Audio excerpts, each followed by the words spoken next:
Elivaldo Barbosa já está chegando aqui para conversar conosco mais uma vez a respeito dessa questão que é a alta dos preços em quase tudo. Está tudo ficando mais caro. Aquilo que é indexado ao dólar, ou aquilo que é indexado por indexadores que acompanham o dólar. Então, o Brasil está vivendo um momento crítico. Elivaldo Barbosa está chegando aqui. Elivaldo Barbosa, o que a gente tem visto, Elivaldo, é a indústria brasileira com parte da sua capacidade instalada ociosa, ou seja, não tem essa demanda toda para provocar inflação, mas mesmo assim os preços disparando, Elivaldo. Disparada, né? Exatamente. O análise aí do segundo trimestre do ano registrou uma ligeira queda no PIB, ou seja, do Produto Interno Bruto, e isso tem repercussão, principalmente, segundo analistas, na frustração da safra de alguns produtos, como o milho, provocado pela seca lá nas regiões sul e sudeste, e repercute também em outros setores, como você falou aí, na indústria. O nível de emprego ainda não está dos melhores, apesar de uma ligeira subida, mas ainda é um nível muito grande, em torno de 14% da população brasileira, ou seja, a economia está aí, eu diria, Joelson, no limite do suportável, exigindo uma intervenção a mais rápida e eficaz possível da equipe econômica do governo. Pois é, Elivaldo Barbosa, porque não está fácil equilibrar as contas no final do mês. Muitos trabalhadores tiveram o salário reduzido durante o período da pandemia, mas os preços, ao contrário, só subiram nesse período. O consumidor está tendo que lidar com aumentos frequentes no preço dos combustíveis, do gás de cozinha e agora mais um aumento. A bandeira tarifária de energia elétrica. Confira. Na semana passada foi divulgada a prévia da inflação em agosto, que assustou mais uma vez os brasileiros. O IPCA 15, índice que acompanha a evolução dos preços para o consumidor, sofreu alta de 0,89%, maior reajuste desde 2002. No acumulado dos últimos 12 meses, já são 9,30% de aumento. Para muita gente, está cada dia mais difícil encher o carrinho do supermercado, pagar a conta de luz e encarar o preço dos combustíveis. A gasolina, em um ano, subiu 39,52%. Já o etanol, 52,77%. Essa pandemia e a condição financeira que o povo está passando, né? Essa fila aqui é justamente por isso. Atrás de um preço melhor. A gasolina está R$7. Está difícil demais, muito difícil. O botijão de gás também está mais caro. Se antes da pandemia o de 13 quilos custava em média R$ 65 ou R$ 70 em Teresina, hoje varia de R$ 95 a R$ 110. De acordo com o Sindicato dos Revendedores de Gás, foram 13 aumentos no ano passado e 6 neste ano. Tivemos 5 da Petrobras e mais um da distribuidora que está sendo agora, que vai sair amanhã, né? Que é o dissídio coletivo, que todo setembro tem esse dissídio. Na cadeia todo é ruim para o consumidor, é ruim para nós que recebe esse reajuste. A pandemia e o aumento do dólar são grandes influenciadores desses constantes aumentos. Você tem uma instabilidade política atualmente, que é notória. Você tem uma incerteza, por exemplo, no Oriente Médio, região inclusive produtora de petróleo, por conta da crise lá do Afeganistão. E você tem a incerteza do que vai acontecer com a questão da Covid-19. Então, infelizmente, no curto prazo, a gente não pode esperar a redução no preço do combustível. E os especialistas recomendam que o brasileiro precisa continuar economizando. Afinal de contas, há previsão para novos aumentos ainda neste ano. Talvez, quem sabe, isso force o governo a rever essa política de preço da Petrobras. Cada um vai se virando como pode. A gente aproveitando o posto que está pagando 30 centavos a menos do que os outros para poder abastecer, ter mais um pouco de combustível no carro, né? Olha, como disse o próprio especialista que apareceu na reportagem, as coisas tendem a ficar um pouco mais complicadas, pelo menos até o final do ano, nas projeções que são feitas através dos estudos do Banco Central. Vamos aqui à tela para você entender um pouco mais dos valores que estão sendo praticados aqui no Brasil. O Índice Nacional de Preços ao Consumidor aponta aí uma inflação de 7,27%. É a 21ª semana consecutiva de aumento. O dado é do relatório Focus, do Banco Central, que foi publicado já esta semana, no dia 30 de agosto. Os números mostram que a expectativa de inflação para 2022 é 3,95%. A 21ª semana consecutiva de aumento, como nós já vimos, para a inflação no Brasil, mas em 2022 a expectativa é de 3,95% e um pouco menor é o patamar de expectativa para 2023, inclusive de acordo com relatórios da Focus. E olha só, gente, esse gráfico mostra qual era a expectativa de inflação no Brasil e que foi ganhando, né, velocidade até chegar a esse patamar altíssimo.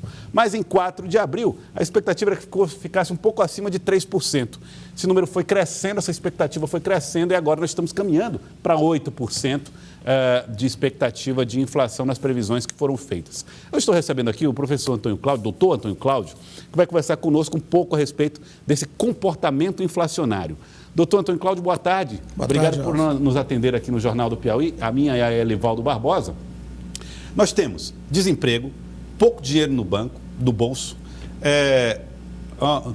a indústria com a sua capacidade instalada, não toda ela sendo utilizada, ou seja, não há gente consumindo, não tem demanda. Por que essa inflação não para de subir de acordo com o gráfico? Gelson, veja, nós tivemos na época da pandemia mais forte, em 2020, uma redução muito grande da produção no Brasil, em todas as áreas. Com isso, os insumos, especialmente para a indústria, subiram demais, porque agora você tem uma procura muito grande e você não tem uma demanda maior desses produtos. Então, o que acontece com isso? A indústria acaba comprando mais caro. Se ela compra mais caro, ela tem que repassar preço. Mesmo que ela não passe tudo, ela tem que repassar um pouco. Isso começa a aumentar a inflação. Tá. Ainda você acrescenta, por exemplo, alta do dólar. Quando a alta do dólar, os insumos básicos e as commodities, elas são vendidas lá para fora e falta commodities aqui dentro. Falta arroz, falta feijão, falta milho. Certo. Então, vamos começar por essa primeira parte. A indústria estava lá, ela precisava fabricar. Isso. Mas aí ela tinha que comprar, vamos dizer, telha para poder fazer lá a construção civil. Ou pano para confecção, tecido para confecção. Certo. Aí estava faltando esses produtos. Por isso eles ficaram mais caros. Sim, muito mais caros. Eles faltaram por causa da pandemia? Exatamente, porque grande parte dos estabelecimentos industriais, eles também reduziram o seu volume de produção em razão da pandemia. E agora, as outras empresas querem comprar esses produtos e não tem no volume. Você tem uma ideia, queijo parmesão, queijo mussarela, que era R$25, hoje está 50. 50? Um tecido, eu tenho um cliente que ele comprava botão, fechecler, numa fase de R$12, hoje está 16. Então, isso acaba refletindo muito nos produtos que são colocados no mercado. Aí vamos ver, como você tem uma grande parte da população que ganha salário mínimo e o salário está sendo reajustado abaixo da inflação, ou seja, você também não tem dinheiro para comprar esses produtos. Isso faz com que a inflação comece a aumentar. E só não foi pior porque nós tivemos auxílio emergencial. Poderia ter sido pior? Poderia ter sido pior ainda. Então, uma intervenção do governo que deu uma segurada, né? Sim, passou a ter mais dinheiro em circulação, a inflação deu uma segurada. Se não fosse, estava muito maior. Agora, o senhor falou em intervenção governamental e citou o aspecto positivo. Agora, o que faltaria, então, para estancar essa crise que se avizinha ou que se anuncia dessa retomada da ciranda inflacionária? Veja, Elivaldo, economia, ela está muito ligada a decisões políticas, quando você faz o trabalho de macroeconomia no Brasil. E nós temos aí várias reformas a serem implementadas, reforma administrativa, reforma eleitoral e especialmente reforma tributária. Hoje nós temos uma incidência de tributo no Brasil que é um negócio assim absurdo. Uma empresa que tem lucro real paga quase 35% de tributos para o governo. Então, isso precisa ser ajustado para quê? Para que fique um pouco mais barato os produtos, melhore a relação empresário-governo e, com isso, a gente consiga reduzir um pouco do déficit público e isso impacta na redução da inflação. Doutor, o senhor falava um pouco ainda da primeira resposta que o senhor estava dando para nós sobre o valor dos insumos, e aí eu vou querer saber do senhor qual é o papel do dólar nesse cenário de aumento de preços. O valor do dólar, o fato do dólar ter aumentado tanto, isso pesa até que ponto nesse consumo nosso? Nós que nem dólar consumimos. Que veja só, grande parte que é produzido, especialmente no agronegócio brasileiro, arroz, milho, soja, sorgo, que isso muitas vezes embasa uma série de produtos de alimentação no Brasil. Quando o dólar está muito alto, o produtor prefere vender lá para fora do que vender aqui para dentro. Então, como ele vende tudo lá para fora, falta esse produto aqui no Brasil. Quando você falta, tem mais demanda do que oferta do produto, a tendência é o preço subir. E aí, o que acontece? Todas as vezes que o dólar está alto, eu vendo muito lá para fora, falta o produto aqui dentro, isso gera mais inflação aqui. Então, o que tem que se fazer? Tentar reduzir o valor do dólar. Como? Só que dólar é oferta e procura. O dólar no Brasil tem seus limites, são livres. Então, a melhor maneira de reduzir o dólar era o Banco Central, não é? Vendendo mais dólar, colocando mais dólar na economia. Só que se ele fizer isso, ele acaba com as nossas reservas. Então tem que ter uma gestão muito bem centrada de como fazer isso. Existe alguma... Porque essas reservas que você está falando é uma espécie de poupança do Brasil, né? Exatamente. O Brasil tem uma poupança que é em dólar. Exatamente. Essa poupança está em quanto, mais ou menos? Justifica a gente estar passando por esse perrengue todo enquanto a gente está com reserva de dinheiro em dólar? A grande questão é que isso faz parte de uma conjuntura internacional. Por exemplo, o Banco do Brasil, o Brasil tinha em torno de 375 bilhões de dólares, né, no FMI, que o dinheiro fica lá. Mas com a demanda mundial toda, em termos de pandemia, ela começou a crescer, o dólar acaba se tornando muito forte em função da economia americana. Se a economia americana cresce muito, todo mundo fica na dependência de compra da economia americana e a chinesa. Com isso, valoriza a moeda americana. Então, mesmo que o Banco Central fizesse isso, talvez não caísse no volume tal que justificasse tal iniciativa. O senhor fala do efeito dólar e em relação ao efeito de tarifas como da energia e o que os economistas falam muito também, a influência do déficit público como um fator de geração de inflação. Veja, só para as pessoas não entenderem, o que é déficit público? O governo arrecada e gasta, e ele tem que gastar, ok? Quando ele gasta mais do que arrecada, ele tem que emitir alguma coisa, algum documento para arrecadar o dinheiro para pagar. Senão não consegue pagar aposentadoria, obras, nada disso. Para fazer isso, ele emite títulos. Então, ele passa a dever as questões no futuro. Se a arrecadação cai porque a atividade econômica diminui, não gera dinheiro suficiente para ele pagar esses títulos nem para pagar as contas. Então, isso aumenta. Então, o que o governo tem que fazer? Tem que gerenciar melhor a economia, para aumentar a atividade econômica, para gerar mais arrecadação e, com isso, ele tem que controlar os seus gastos. Fazer isso da maneira menor possível. E muitas vezes a gente vê ações do governo que isso não acontece. Por exemplo, teve uma reforma administrativa recentemente que era possível aumentar os salários de alguns escalões de governo, além daquilo que era permitido anteriormente. Mas não tem um teto de gastos, que é inclusive um princípio constitucional? Sim, só que eles criaram um mecanismo de, se eu tenho um teto de gastos, mas eu tenho algumas situações que não se enquadram no teto de gastos. Entendi. Por exemplo, às vezes tem uma aposentadoria de alguém que está lá, seja da área militar, seja da área civil, isso não entra na medida do teto de gastos. Então a pessoa vai atender o teto de gastos, mais a aposentadoria dele, que muitas vezes é paga pelo próprio governo. Com isso você extrapola. Então, tem situações que é importante que se controle isso, porque isso impacta diretamente na inflação. Doutor, foi anunciado ontem através da PELOA, né, a lei que vai definir, apontar aí caminhos do Orçamento Nacional, um novo valor do salário mínimo. Nós temos aqui o valor que está sendo proposto.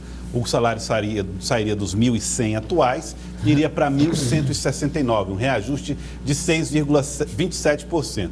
Num país que está projetando inflação aí de 7 ponto alguma coisa, chegando a 8, nós não teremos nem correção de inflação com esse novo salário mínimo. Como é que o senhor avaliou esses números? Já é número fechado? O Brasil pode, eventualmente, aumentar o valor desse salário mínimo daqui até o começo do ano que vem? Veja, a norma hoje exige que o salário mínimo seja reajustado pelo INPC anterior. Então, a projeção desse salário, desse aumento, vai dar o 6,27, apesar da projeção da inflação ser 7,27. Ou seja, já está defasada aí. Exatamente. Mas pode ser que chegue em janeiro, esses números tenham aumentado e tenham feito um pequeno reajuste no salário mínimo, que na minha forma de entender não vai ser muito, vai ficar em torno, talvez 169, se aumentar chega a 170 ou 180, dentro do 6,27%. Agora, o maior problema disso não é nem o número, é que desde 2019 o salário mínimo tem sido reajustado menos que a inflação. Menos que a inflação. Uhum. Então, isso acaba gerando uma consequência muito grande para as pessoas de menor renda. Se a inflação sobe, o preço do produto sobe e eu ganho menos, só tem uma saída, eu comprar menos. E comprar menos o quê? Os produtos básicos, que normalmente é alimentação e higiene pessoal. Então, aquela família que conseguia se manter e ter uma capacidade melhor de alimentação, hoje não está conseguindo mais isso. Esse aumento é uma miragem, então. Exatamente. Esse aumento, na realidade, ele não seria uma situação de melhorar o salário exatamente, mas sim trazer para um patamar mais próximo da inflação. E nesse cenário, os juros continuam subindo, como sugere aí o Banco Central? Sim, a taxa Selic, a tendência é ela subir, por quê? Porque como o governo gasta mais do que arrecada, ele tem que emitir mais títulos. E para as instituições que compram esses títulos, têm interesse em comprar, ele tem que aumentar a taxa Selic. Com isso ele tira dinheiro no mercado para tentar segurar a inflação. Então a tendência é o juros só aumentar. Então nós temos tendência de aumento de juros, de aumento de inflação, de aumento de dólar e de redução da atividade econômica. Impressionante, gente, é impressionante. O cenário não é dos melhores. Doutor Antônio Cláudio, muito obrigado pela participação conosco aqui no Jornal do Piauí de hoje. Eu que agradeço, era sempre um prazer estar aqui. Muito obrigado. Elivaldo Barbosa, daqui a pouco a gente volta a conversar com você, Elivaldo. Vamos falar muito de política ainda hoje no Jornal do Piauí, Elivaldo Barbosa. Tem muita coisa aí para ser noticiada daqui até o final do Jornal do Piauí.